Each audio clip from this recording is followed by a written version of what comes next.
Well, welcome back to the House of Mystery, and I'm Al Warren, and sitting in with me is Stephen Lampley. Hello, everyone. Glad to be here. And now he's not doing his little true crime commentary today. He's on the show. He's going to be putting people to the mat. Yeah, and okay. So now today we are getting back to a story we covered before, and we've had one of the guests on before, and that's Willis Morgan, who did Frustrated Witness. Thanks for being here, Willis. Thank you. And joining us as an extra guest that's we've never had on before, and we're going to talk about his story and how it ties in to Willis's story. So welcome aboard, Chris Stewart. Hi, thank you for having me. Wow. So before we get to Chris, Willis, how have you been, and what have you been doing for the past while? It's probably been a good year since we've talked last. Yeah, I think it has been a year. I've been working on my second edition of Frustrated Witness, and that should be out and published in a matter of months, several months, 2-3 months maybe. What was the point of doing a second edition? Like, what is it that people are going to get from this? Well, yeah, there's more witnesses. Obviously, you have one of them on your show right here today. More documents, more photos, more of everything. It's just a bigger, better version of the original book. It's always good, bigger and better. Now, in the last year, have you had any contact with any of the Walsh family? No, I haven't. As I told you the last time, my attorney had sent him a copy of my book, but he's never responded. Yeah, I was just wondering if anything happened since we last talked. Maybe he would have come around or said something. You know, it's too bad. Do you ever wonder why he's just still not? You know, he's still. Well, yeah. I kind of know why. You know, it's like the Stockholm syndrome. You know, the very people that have been abusing him with misinformation and a false closure are the same ones that he now considers to be his friends. Yeah, it's really unfortunate. So now, Chris, let's tell people a little bit about yourself. So before we get to your story, who is Chris Stewart, and what brought you to telling your story? Well, I appreciate you opening like that, first off, because I'm a little nervous because I don't do this kind of thing real often.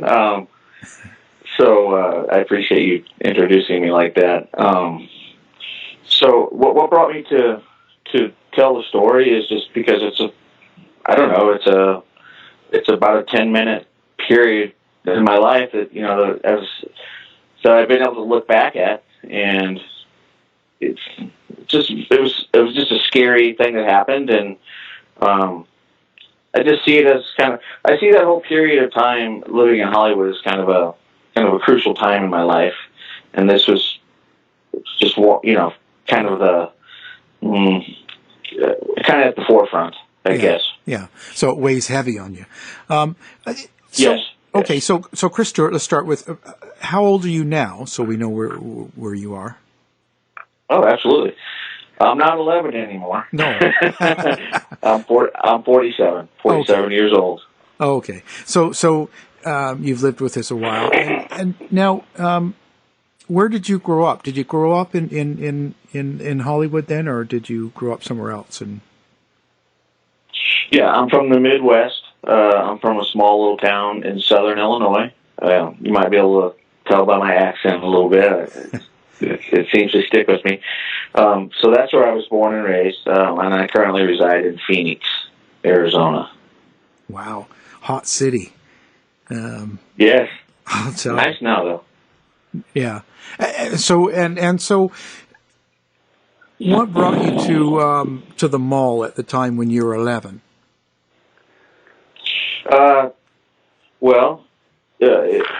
We had just moved there to Hollywood, and my mom just wanted to take me to the mall. I looking back, I've come to realize I think that the reason why my mom was doing it was because she knew when we moved. When I say we, I talk about I'm the middle. I have an older sister and a younger sister.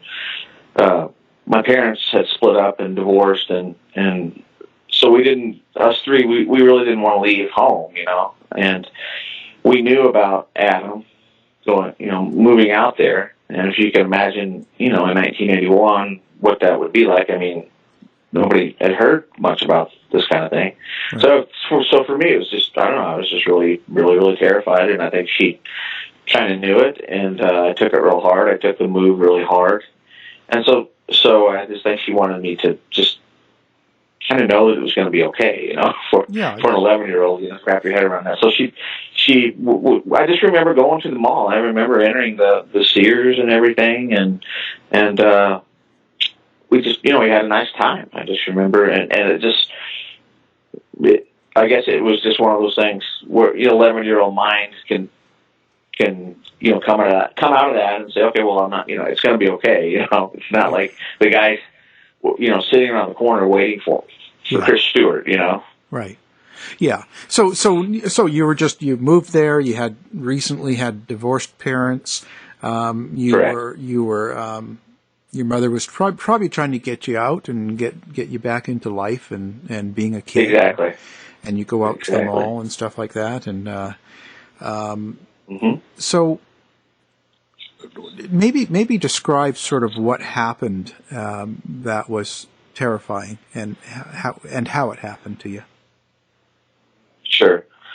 Okay. Well, I've had to kind of go back and look at, where was this, because, a lot of years have passed, and I guess maybe, without trying to sound like this is about me, I mean, there's a bigger purpose for this, I believe. But, what was I going to say? Just kind of lost my train of thought. Well, that's okay. We all do. Talk about your encounter. Yeah. Chris, your encounter was not at the Hollywood Mall when you encountered Jeffrey Dahmer. It was at a diner. Okay, so that's what I wanted to say. I can't. I wish I could give you the name of a diner. Right. I don't know the name of it. It's been 36 years, and I haven't always realized who this person was that I encountered it up until about a year ago. Okay, so it's been a really kind of just a weird kind of thing to realize. So it was a diner, and it was in Hollywood. Okay, I've been able to establish that. It was in a strip mall. It was a small strip mall. It wasn't huge. Right. And it was just a little diner. I want to say maybe it was Cuban food. I'm not positive. And it was kind of on the corner, or the corner suite of the strip mall. And I just remember going into the strip mall and with my mother. It was just her and I, and we walked in, and there was a little description of the restaurant to maybe help people kind of understand the spooky spot I was in. As you walk in, there was tables and chairs, to my left, and then on the right, you just walk along a wall. I just remember the sort of structure of this, and you kind of walk along a wall, and as you get to the end of the wall, there's the cash register. Well, we stopped there, and we just took an immediate table there to the left. But on the other side of that wall, if you were standing at the register and looking that way, there's on the other side of the wall, it was like a little corridor, sort of hallway, and there was a payphone back there on the other side of the wall, as well as restrooms. And at some point, I imagine we had finished eating. I don't quite remember, but I said, I was very close with my grandparents, and I asked my mom if I could call my grandma and grandpa, because I guess I knew there was a phone over there. Maybe I'd go into the bathroom. I don't know. So that's what I did. She said she allowed me to do that, and so I went over there, and I just got on the payphone and made a collect call to my grandparents, and so I was on the phone, and I was really loved my grandparents, and this was part of the whole difficulty of moving. And I was just really, really glad to be talking to them. You know, I can remember just feeling really happy and engaged. But after talking to them about, I can't say specifically how many minutes. Maybe it was 5 minutes. Maybe it was 10. I don't know. I really don't remember. But I noticed that a guy walked by me. Okay. And, it was kind of like one of those things where you just see somebody walking by you. It doesn't really register. So that was pretty much that. And so at that point, I just remember talking, and it's really a kind of a magical thing, looking back 36 years and being able to remember like something in the pit of my stomach, even though I think I know I had turned my back and faced the phone and didn't see anybody walking behind me necessarily. Right. I was moving around. I think there were times when I was facing the restroom and then I'd turn around and face the phone. But there was just this real sort of a disturbance within my gut that seemed to be getting irritated over a period of time. I want to say it was 5 to 10 minutes. Like just kind of like somebody's around me, something's going on.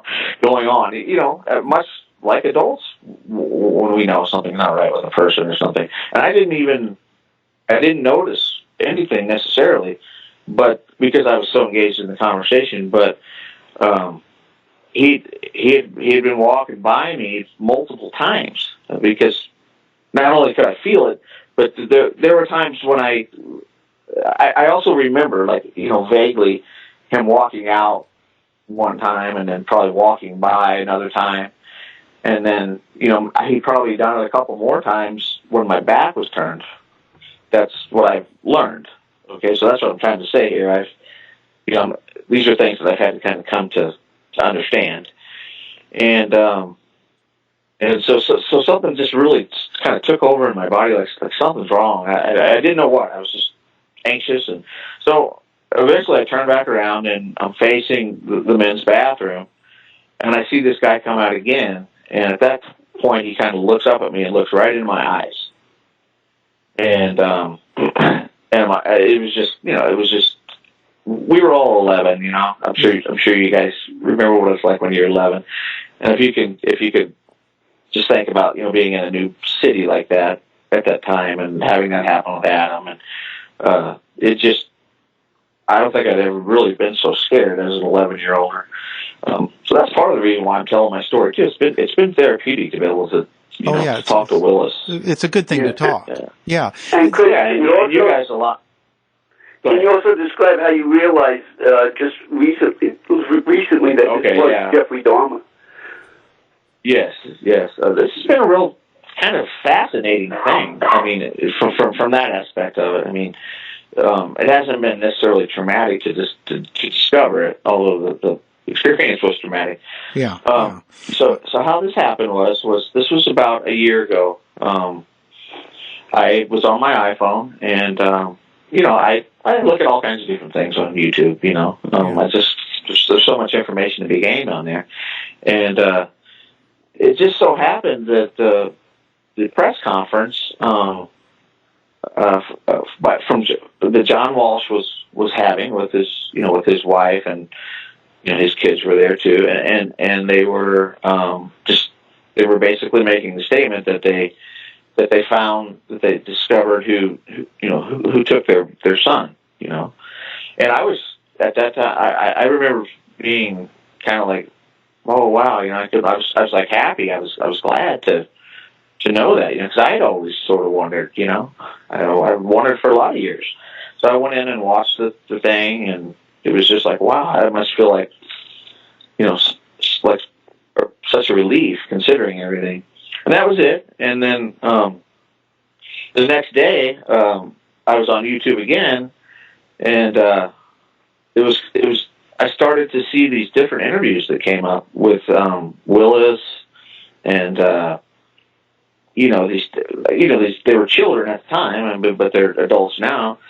and they were talking about Jeffrey Dahmer, and my first instinct was, well, that's just, there's just no way. I mean, what is this, you know? So I just happened to click on it and decided to listen to it. You know, I was like, this is interesting. You know, I mean, I had no idea that Jeffrey Dahmer was ever in Florida. You know, I mean, I really didn't. So as I was listening to it, it was just the weirdest thing. I decided to listen because I started to realize that, you know, these people were credible. You know, and it was like it just struck me all at once. Everything that I just told you, that what happened in that restaurant, I remembered.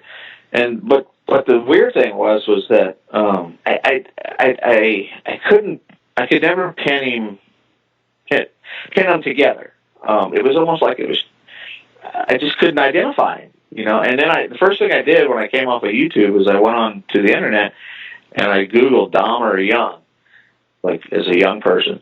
And these pictures popped up with his long wavy hair and his glasses, and immediately, I mean, it was like, that's him. I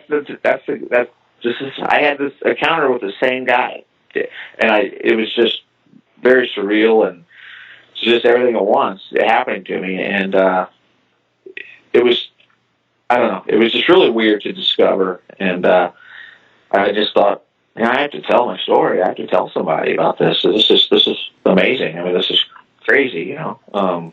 Yeah. And just all different kinds of emotions going through my body. That's who this was. And originally, I mean, go ahead. When you go back when you're 11 and you're at the restaurant, the diner, and you're on the phone and you're talking to grandparents and just kind of being a kid, probably, you know, antsy, back and forth, and you finally got eye to eye, where you've noticed him staring at you in the eyes, like in the face there when he came out of the bathroom. And you said that was a kind of scary or maybe nerve-wracking. I'm not sure what. What was in your mind at that time? Like, so you're talking to your grandparents, you're fairly happy, you've had some food probably with your mother, and you're relaxed and you're having fun, you know, and all of a sudden you spot the guy and the guy's staring at you. Can you? That's really, really good. Go ahead. I was going to say, but can you remember what feeling came across you, and all of a sudden what you thought about this guy? Like this, what was in your mind? Oh, that's a really, really good question. Well,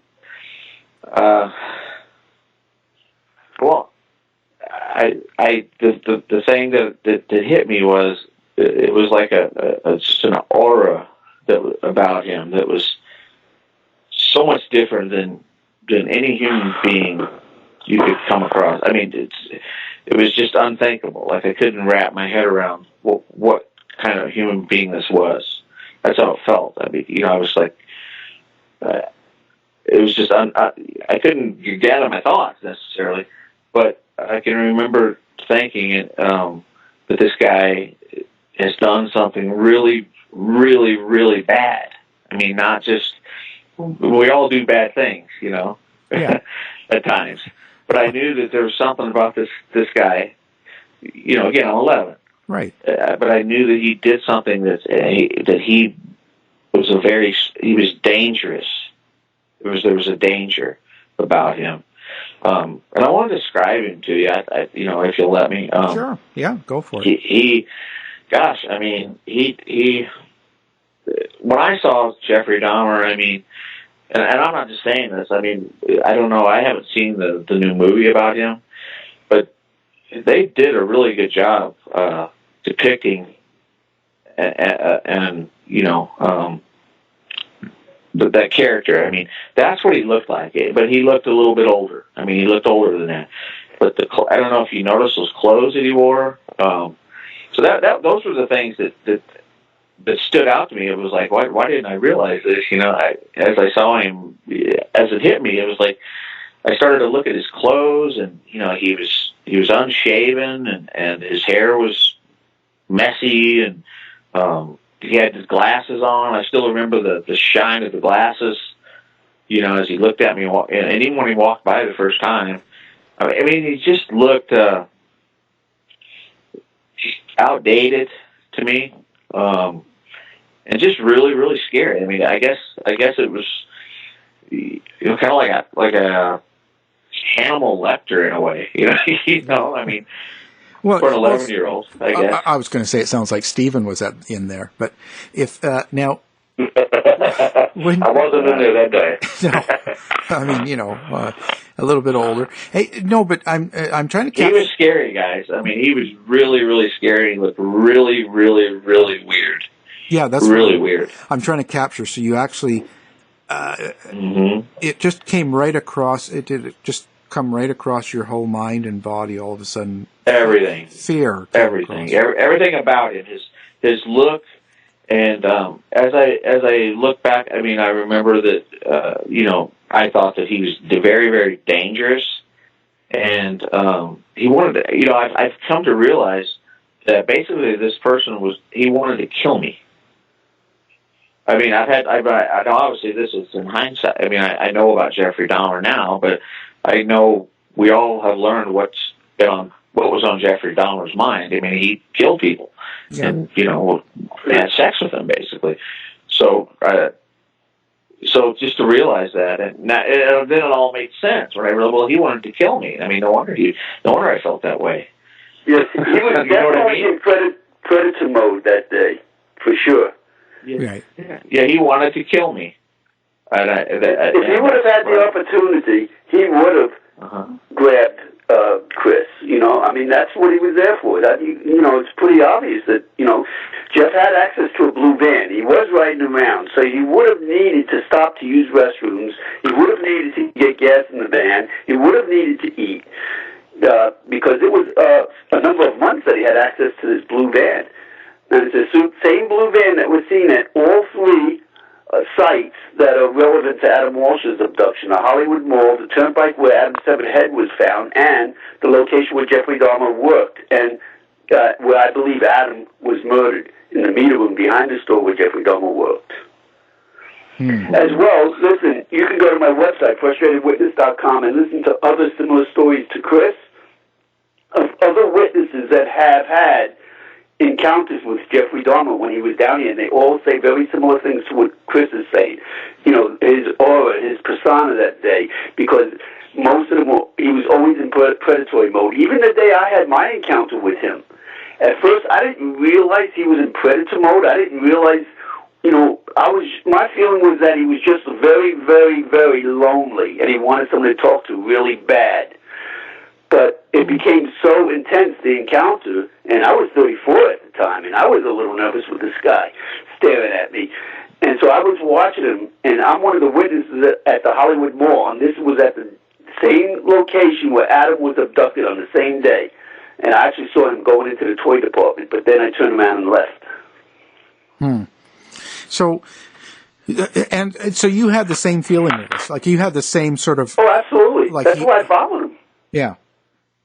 I knew somebody was going to be in trouble, and this was before Adam was abducted. But I turned around and left, and I didn't know about an abduction until later on that night, that evening, when I heard it on the news. And I knew it had to be that guy I followed to the toy department. I just didn't know who he was until 10 years later. Similar to what Chris is saying.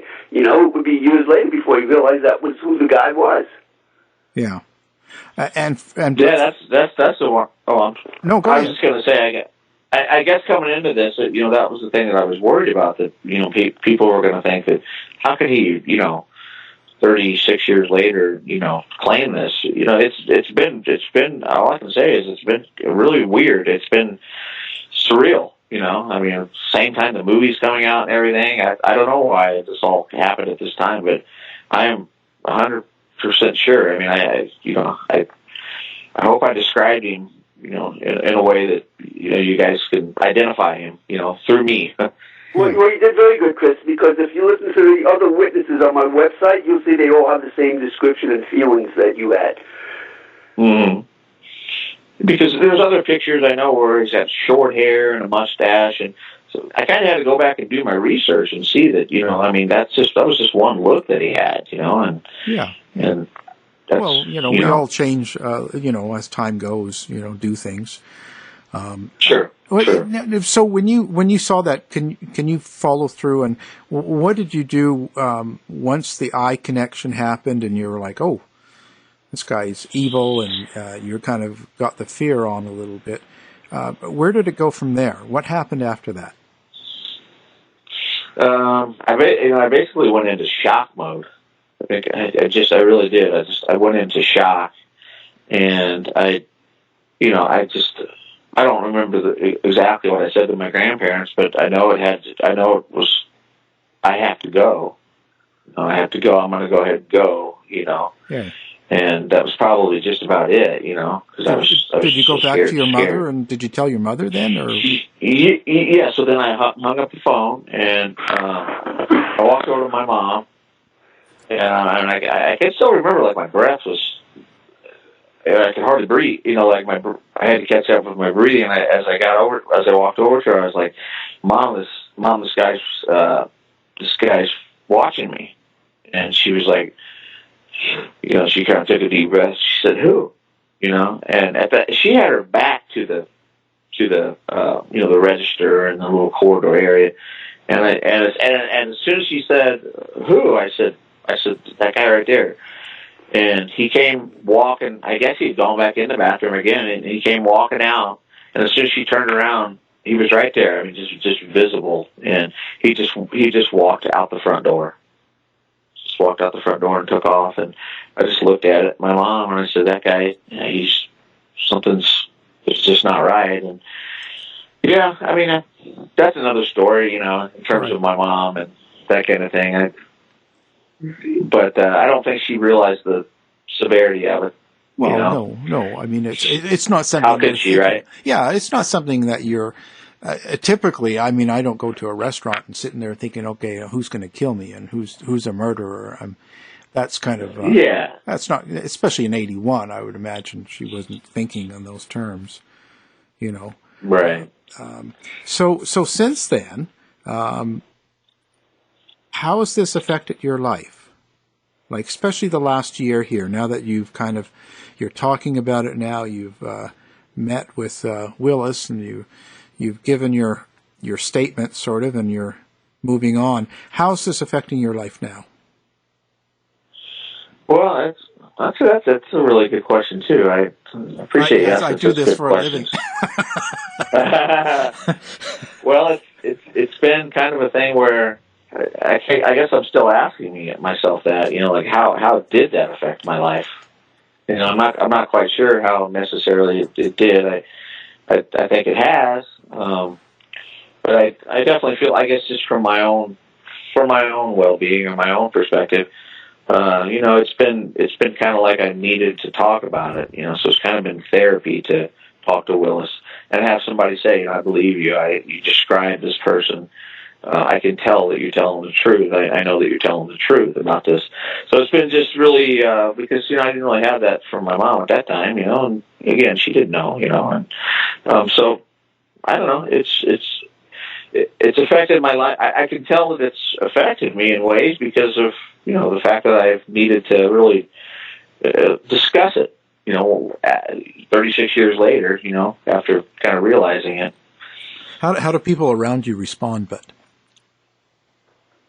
I don't tell everybody about it. It was a long time ago, and it is something that is going to be in the past. And I mean, it is in the past, obviously. Although I do hope that something better could come out of this. And I know Willis has he's seeking good. He's seeking good in his works, and I hope that I can contribute to that, and through this. But I'm close with my siblings and stuff, my sister and stuff, and she lived there at the time, and she remembered the restaurant, and she wasn't there that day. She asked me, she said, "Are you sure I wasn't there?" And I said, "If you were there, you would have remembered him." She goes, "Oh yeah, you're right." I'm really close with my sister. Yeah. And it was just not a good. It was nothing against Florida or Hollywood, Florida. It was just kind of the breakup of our parents, and it was just a time that was tough. Yeah. Yeah. So I don't really, I don't go around telling too many people about it. I've told a few people about it, and especially her, and you know, they believe me. You know, I talked to my mom about it a little bit, and she said, "I'm just so thankful that you had the instincts or whatever it was that that God gave you, something that told you that something was wrong there." It's kind of amazing. I didn't realize that we can have these sort of intuitions as a child. Oh yeah, it's possible. Willis, how did you come across Chris? Chris actually contacted me. Again, he was watching that closing statement from John Walsh, and then the next day, YouTube has a way of connecting videos similar to the one you're watching. So when he went to YouTube, all of a sudden, other YouTube videos started popping up, and one of them was an interview I did with Mia Taylor, another witness who was at the mall on the day Adam was abducted. And that's the interview that he was referring to when he said he heard another interview. And so then he contacted me after that on my Facebook page, I believe it was. And Terry, too. As well as your co-host there. Your host also had his own encounter with Jeffrey Dahmer, although it was a completely different setting because Dahmer wasn't in predatory mode. But he's had a number of encounters or meetings with Jeffrey Dahmer. Steve? Okay. Yeah. Back in the day. Yeah, it was a few years ago. That was in the 70s. Actually 79. It would have been 79. Wow. And Dahmer was going through medical school in Fort Sim, Houston, Texas, and Steve was also there at the same medical school. Well, you guys will have to forgive me. I'm learning here too. That's interesting. Oh yeah, there's plenty of encounters. I didn't know.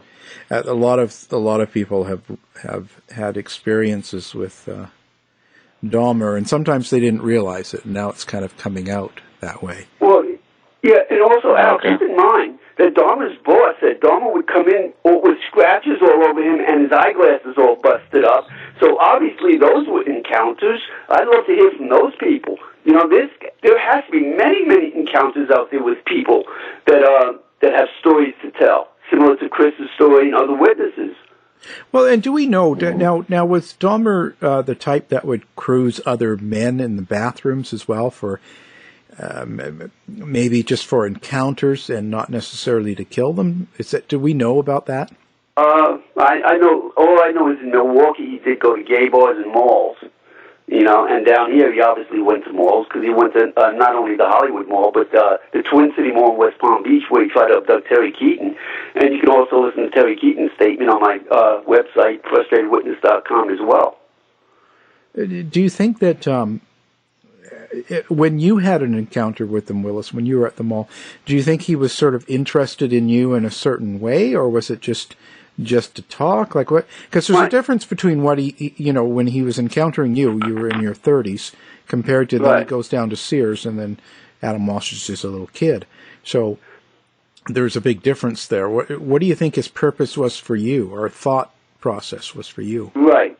Well, my thinking when he first smiled at me and asked me how the weather was, he said, "Hi there, nice day, isn't it?" That was his first initiation contact. But my thinking was this was just some goofy guy that wanted somebody to talk to really bad. But as I didn't respond to him, it became more and more intense. And as he finally stomped out of the Radio Shack, because this was in a Radio Shack in the same mall, I knew right then somebody was going to be in trouble. But again, back in 1981, never did I think a 6-year-old boy would be in trouble. I was thinking he was going to go up to somebody else, an adult like me, right. And it would be a words exchange, a shoving match, a fight at the most. I never dreamed that there would be an abduction of a child. Yeah, because that's not. But obviously, he did leave this feeling of being a very, very dangerous person, and that's why I was watching and keeping an eye on him. But when he went into the toy department and didn't come back out again, I was thinking, he must be playing the video games, and so I just turned him out and left him, went home. Yeah. Do you ever think about what would have happened if you would have struck up a conversation with him? Well, I wouldn't have. But yeah, obviously, my thinking at the time was once you say anything, that initiates more conversation, and I just didn't want to even have a conversation. I was in Radio Shack, not to look for somebody to converse with, Yeah. So I just didn't want to converse with anyone, so I just ignored him, and he didn't like that too much. No. But, obviously he was looking for somebody to go with him or whatever you can imagine. My feeling of what he was up to has changed since he was captured, and I realized who this was and what he did in Milwaukee.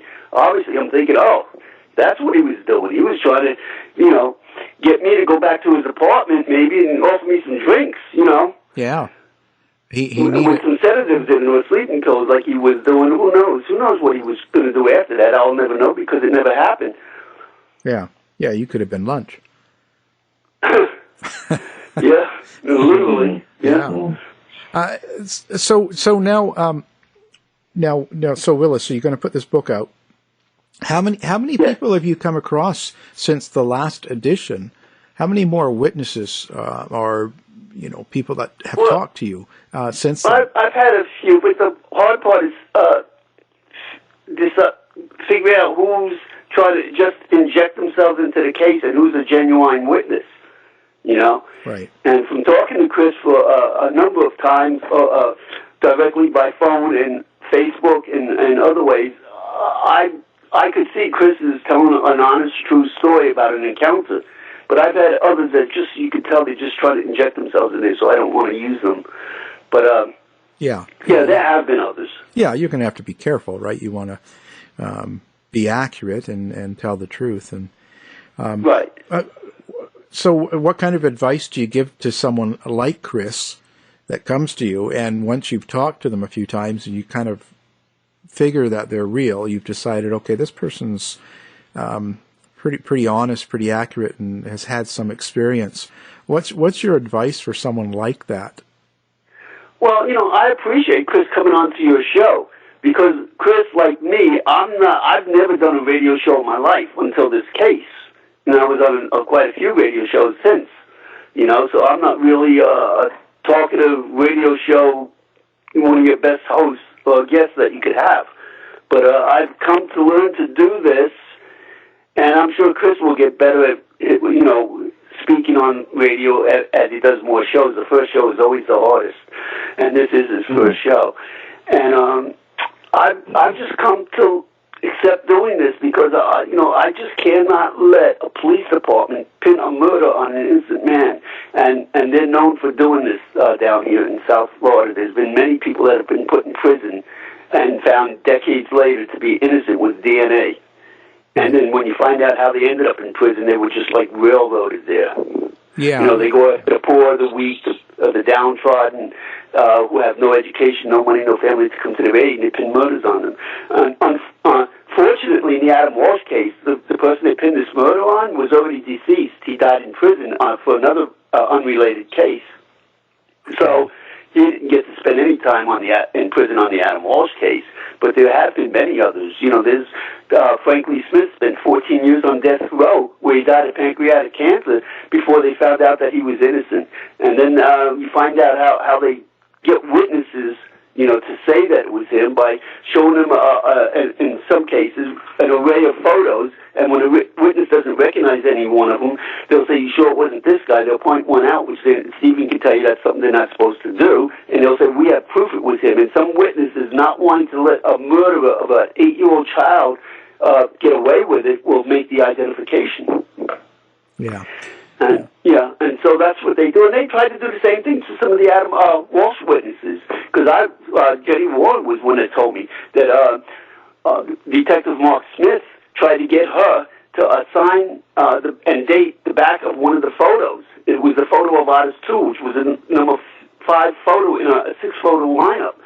But she refused to do it. But he did the same thing, telling her he has proof that it was him and all this, the exact same thing they tried on her. Yeah.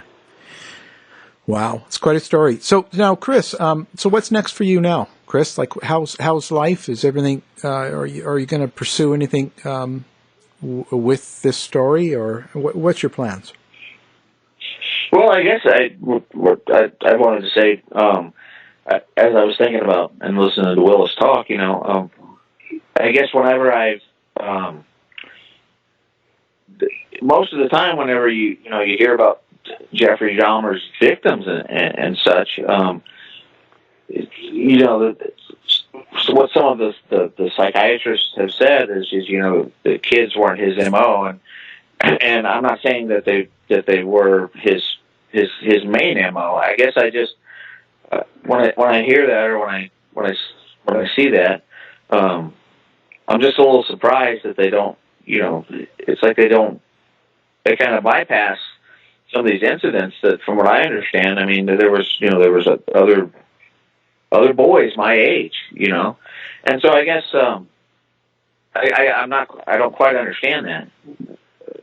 I mean, I do and I don't. I understand that was why he was originally arrested, because he was killing grown men. But I mean, there's tons of encounters.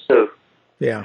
And keep in mind, when you talk about MOs, the only reason it doesn't fit his MO is because the police are trying to distance themselves between Dahmer and the Adam Walsh case. And Adam had his head severed. That's something Jeffrey Dahmer has done many times over. So if that doesn't fit his MO, I don't know what does. Frankly, I just think that someone forgot to tell him when he was down in Florida that he had an MO to stick to. Yeah. Yeah, you can't always, people, they put, references on things, so they sort of say, well, this is this typical MO.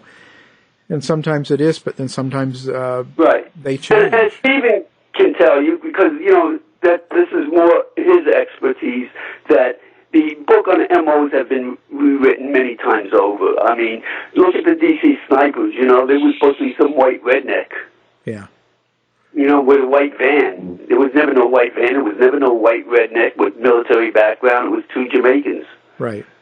Yeah. Oh, yeah. No, I mean, one of my books was about Rodney Alcala, the game show killer, and he did that. He was killing and attacking 8-year-old girls, but at the same time he was doing it in New York with 35-year-olds. And right. And strangling one and killing others and shooting others, and so it's not always cut and dry like that. So right, and also it's the neighborhood you're living in too. He was living in a black neighborhood, so near gay boys. So naturally, most of his victims ended up being black gays. Right. Yeah. Yeah. There's all sorts of angles to it. So, wow. I guess that's what I don't understand is how come these psychiatrists.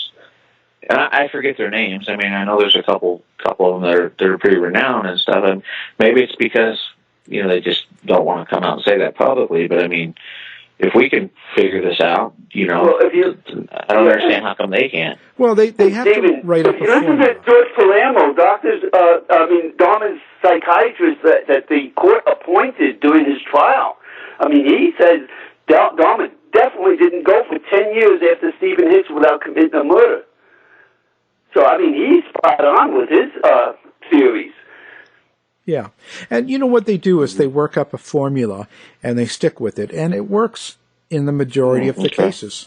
So that's kind of what they go with. But it doesn't mean it's going to be with all of the cases. So you just kind of take it on that way. Like if they do up kind of an MO or a forensic idea of what someone is, and it might be right most of the time, but it's not 100% accurate. There's going to be mistakes. There's going to be things that they read wrong.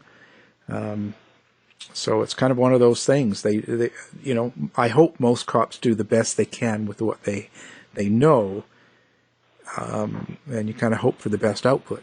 But it doesn't always work. Well, sometimes an MO, while that's their preference, they have to act on what they have. So an MO, while it's oftentimes a guideline, you can't expect to stay on that straight and narrow because it does vary. There are opportunities and their victims, they sometimes take them where they can get them. So staying on a straight and narrow MO is not wise. Right. Yeah. Mm-hmm.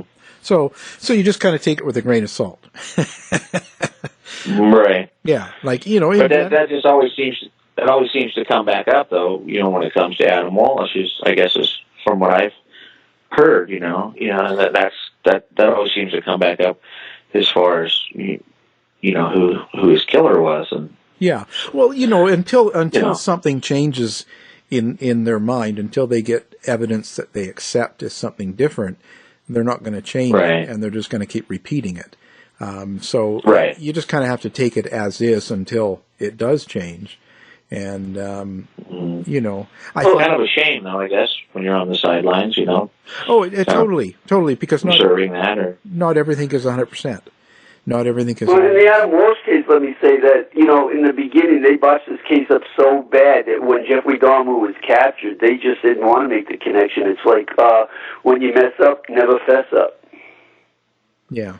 And it's the same thing. Milwaukee police are doing the same thing. There was one guy that was murdered in the exact same building where Jeffrey Dahmer was living, and they don't want to make the connection to Dean Vaughn, who was living one floor above Dahmer in apartment 308. Dahmer was in 213, because that was an open homicide investigation when Dahmer was captured, and they gave a young boy back to Dahmer, who Dahmer immediately murdered, and there would have been riots in Milwaukee had the public known how bad the police really messed up and that they just ignored people in Milwaukee because it was a black neighborhood.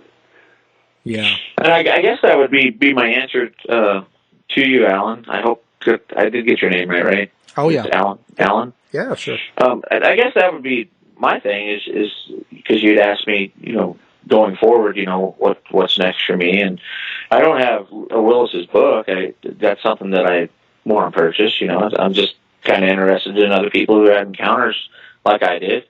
And I guess I have my doubts. Don't get me wrong. I have a lot of doubts, and I'm sure you guys all do too.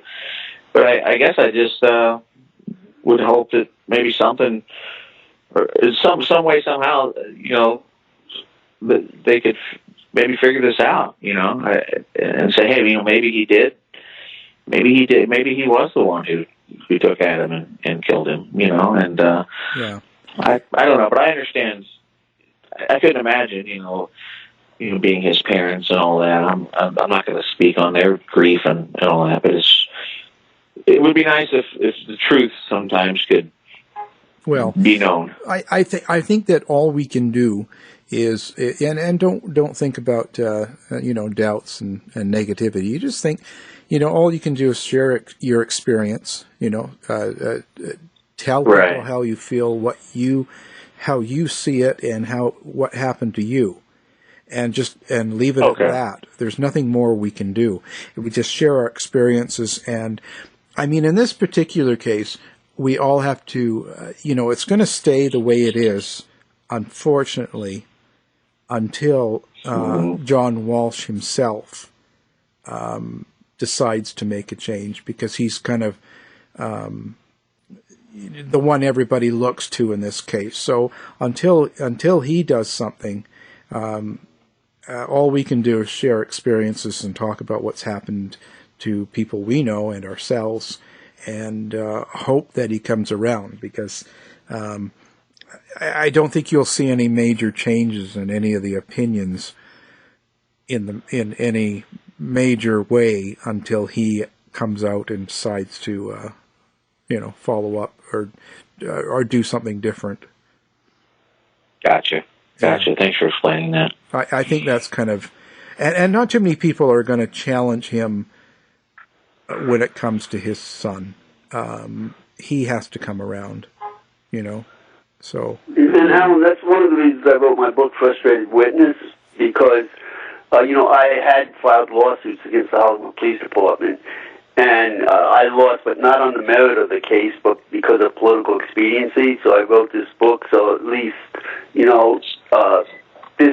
the court of public opinion can make their own decision, because there's more than enough evidence, circumstantial as it may be, that it was Jeffrey Dahmer. Right. There's police reports with his name on it, because he was a witness to finding a dead man behind the store where he worked, and his blood spatter in that meter room. Right. And it doesn't belong to that dead man because he doesn't have any blood on him. And it was described as one of the best CSI experts in the state of Florida as being indicative of a high-velocity homicidal pattern. Steve, I don't know if you went to my website and looked at the photos, the blood spatter, but what do you think of that blood spatter? Does it look like a homicidal pattern to you? Well, it obviously, based on what I saw, and of course, if I remember, they were black and white. It's been a while since I've seen those photos. Yes, it does. It doesn't look like it was cut. It obviously wasn't a paper cut. Right. Let me tell you what the Hollywood Police Department says about that blood spatter pattern. They said it could have been two pit bulls that got into that meter room and had a fight. Miami-Dade Police Department, Chuck McCulley told me, he's the lead homicide investigator over there in Dade County, told me that he thinks a bird flew into the wall. Because there was a bird in that room, but it was only 2 inches long. Yeah. Yeah. So you see where we're at. Yeah. Well, that's why the cover of my book, Alan, is a picture of that meter room. And I changed the crime scene tape because my attorney told me every time she looks at that cover, she thinks the crime scene tape should say, because now it says crime scene, do not cross. But she thinks it should say crime scene, do not investigate. So that's why I changed the crime scene tape. On the second edition, you'll see it says crime scene, do not investigate, because they do not want to investigate that meter room. Yeah, they've absolutely refused. That's good. Give that person a raise. Yeah. Well, this has been very, very interesting. Very good. Thank you for both being here. And now, give your website and book information one more time, Willis, if you will. Yes, the website is frustratedwitness.com.